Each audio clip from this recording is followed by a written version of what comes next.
आओ सखाओ, इस शीतल हवा का लाभ उठाए। क्यों ना हम इसमें कोई खेल खेले। हाँ कान्हा, तुमने ठीक कहा। आज इस वन में कितनी शीतल हवा चल रही है, खेल खेलने में तो मजा ही आ जाएगा। हाँ कृष्णा, आज तुम बताओ, आज हम क्या खेले। कल हमने चोर सिपाही खेला, उससे पहले पकड़म पकड़ाई। आज बताओ क्या खेले।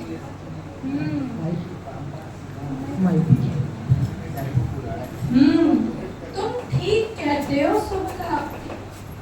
आज हम रस्सा कस्सी का खेल खेलेंगे। क्या तुम सब तैयार हो? हाँ, तैयार। लेकिन याद रहे सुबला, हारने वाली टीम को जीतने वाली टीम को कंधे पे बिठाकर पूरे वृंदावन की सैर करानी पड़ेगी। अरे कान्हा, ये विचार तो बहुत ही अच्छा है। इस विचार से हमारा खेल तो और मनोरंजन भरा हो जाएगा। तो चलो खेल आरंभ करते हैं। ठीक है, तो 2 दल में बट जाओ। इस प्रकार सभी ग्वाल बाल ने दल बना लिए, लेकिन इस खेल में एक रुकावट थी। अभी एक दल में एक साथी कम पड़ गया। अरे कान्हा, लेकिन हमारे दल में तो एक साथी कम है, अब हम क्या करें।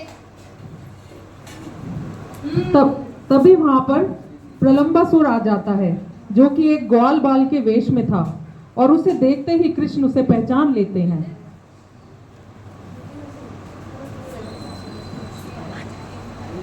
देखो, आज तो नारायण ने भी तुम्हारी सुन ली। अगर आज तुम कुछ और भी मांगते तो भी वह पूरा हो जाता। कौन हो मित्र? तुम्हारा नाम क्या है? कहाँ से आए हो तुम? मेरा नाम प्रलंब है और मैं पास ही के गांव से आया हूँ। हमारे साथ खेलना पसंद करोगे? अवश्य। तो ठीक है, वैसे भी हमारे खेल में एक साथी की कमी ही थी। तुम्हारे आने से वो कमी भी पूरी हो जाएगी। तो तुम कृष्ण के दल में शामिल हो जाओ, ताकि हम इस खेल को आरंभ कर सके और विलंब ना करो। इस प्रकार प्रलंबासुर कृष्ण के दल में शामिल हो गया। तो देखते हैं कृष्ण के दल में, कृष्ण की टीम में कौन कौन सा है। कृष्ण की टीम में है श्री राम, प्रलंबासुर और स्तव कृष्ण, और बलराम जी की टीम में है अभिषेक, मधुमंगल और सुबल।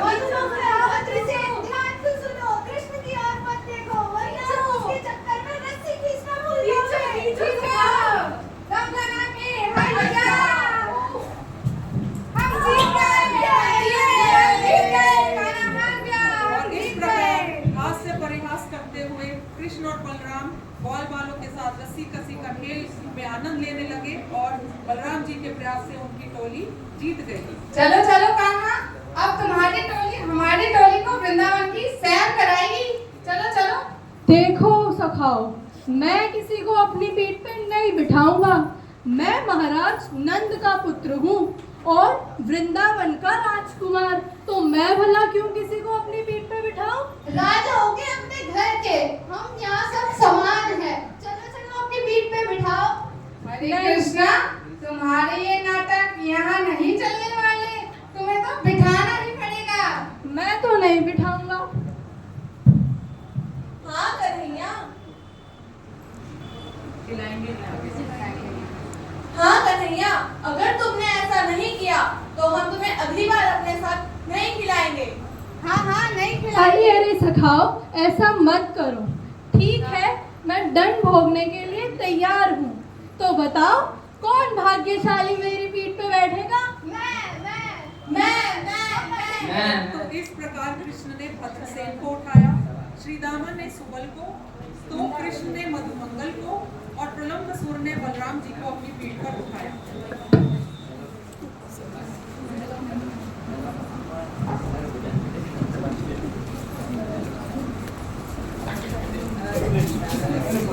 प्रलंबासुर ने बलराम को अपनी पीठ पर बैठाया और धीरे धीरे चलने लगा। लेकिन जैसे ही वह बाकी बालकों से दूर हुआ, वह तेजी से भागने लगा।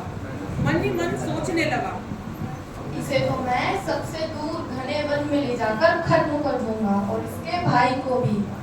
अरे रुको सखा, मुझे लगता है कि हम बाकी टोली से दूर हो गए हैं।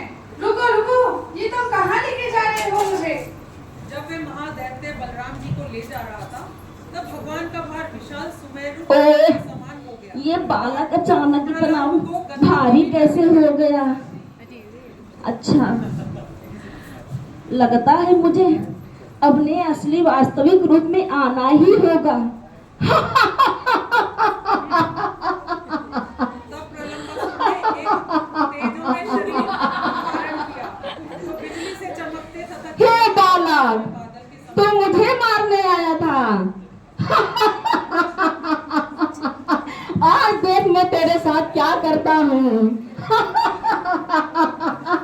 आज तो कंस बहुत प्रसन्न होंगे। दुष्ट राक्षस, इससे पहले कि तू हे मेरे बालक, वृंदावनवासी, आज मैं तेरा गाल बनकर आया हूँ। आज मैं तेरी चटनी बनाऊंगा।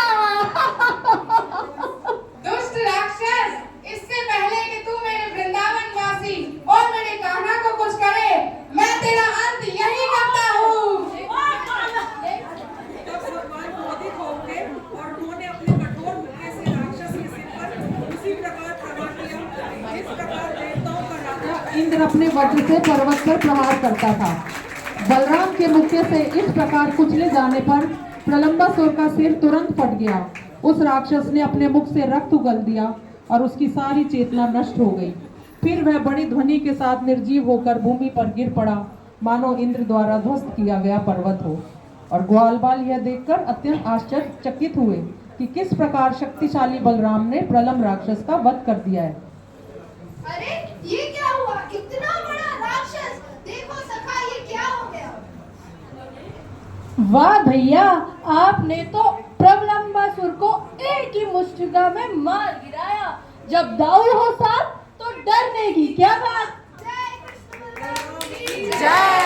दाऊ भैया की जय। दाऊ जी के भैया कृष्ण कन्हैया, जी के भैया कृष्ण कन्हैया, कृष्ण कन्हैया, दाऊ जी के भैया, कृष्ण कन्हैया, दाऊ जी के भैया कृष्ण बलराम की जय। जय। तो पापी प्रलंब के मारे जाने पर देवताओं को अत्यंत प्रसन्नता हुई और उन्होंने भगवान पुष्पमालाएं बरसाई तथा उन्हें श्रेष्ठ कार्य करने की प्रशंसा की।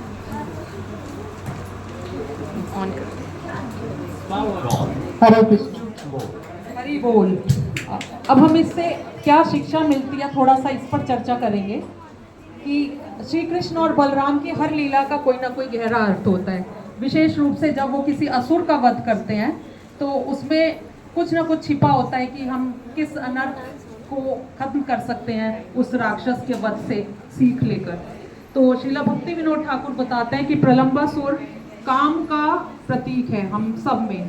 तो काम दो रूपों से हमारे अंदर होता है, जैसे एक स्थूल रूप और एक सूक्ष्म रूप। स्थूल तो हम सब जानते हैं, जो स्त्री पुरुष का आकर्षण होता है, कोई उसको भले ही जीत ले, पर जो सूक्ष्म रूप का काम होता है जैसे पूजा, लाभ, मान, प्रतिष्ठा, तो प्रलंबासुर मनोवृत्ति प्रदर्शित करती है दिखावे की भक्ति करना। जैसे वो दिखावे में ग्वाल बाल बन के आया था, तो कोई एक प्रिटेंस करता है भक्त होने का, लेकिन भक्ति केवल उसी में करता है कि उसे पूजा, लाभ, प्रतिष्ठा, कुछ फेमस होने का होता है। तो इसका हमें वध करना है। और हम सब जानते हैं बलराम जी आदि गुरु है, तो हम इस प्रवृत्ति का वध, इसका अंत केवल अपने गुरु के आश्रय में रहकर कर सकते हैं। तो हमें अपने गुरु से सदैव प्रार्थना करनी चाहिए कि ये अनर्थ हमारे अंदर खत्म हो जाए। हरे कृष्णा, हरे बोल।